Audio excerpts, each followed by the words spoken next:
कर्जत तालुक्यातील कोल्हारे ग्रामपंचायत हद्दीतील धामोते गावात बांधण्यात आलेल्या दशक्रिया विधी घाटाची अलीकडील पुरानंतर दुरवस्था झाल्याचे समोर आले आहे। विशेष म्हणजे या कामाबाबत जानेवारी 2026मध्ये संबंधित विभागांकडे लेखी तक्रार करण्यात आली होती। आता या घाटावरील नुकसान पाहता तक्रारीतील मुद्दे पुन्हा चर्चेत आले आहेत। धामोते येथील दशक्रिया विधी घाटाच्या कामाबाबत स्थानिक नागरिक संजय गजानन विरळे यांनी जानेवारी 2026मध्ये संबंधित विभागांकडे तक्रार सादर केली होती। दरवर्षी पावसाळ्यात नदीला पूर येत असल्याने पुराचा धोका लक्षात घेऊन घाटाचे बांधकाम सुरक्षित, मजबूत आणि नियमबद्ध असणे आवश्यक असल्याचे तक्रारीत नमूद करण्यात आले होते। तसेच प्रत्यक्ष पाहणीत हे काम निकृष्ट व दर्जाहीन स्वरूपाचे दिसून येत असल्याचा दावा करत संपूर्ण कामाची तांत्रिक तपासणी करण्याची मागणी करण्यात आली होती।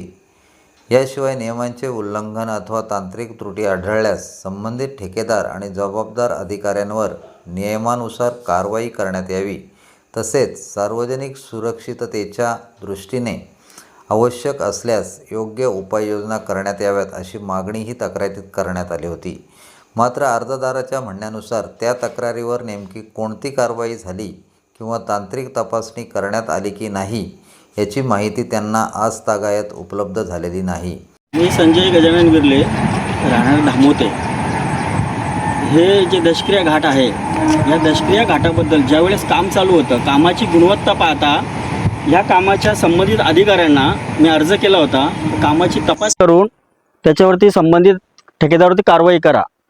पण अर्ज दिल्यानंतर मला आजपर्यंत याची त्यांनी काहीच माहिती दिली नाही, तपासणीची माहिती दिली नाही। तर हे तुम्ही बघा की हे कामाची काय अवस्था झालेली आहे।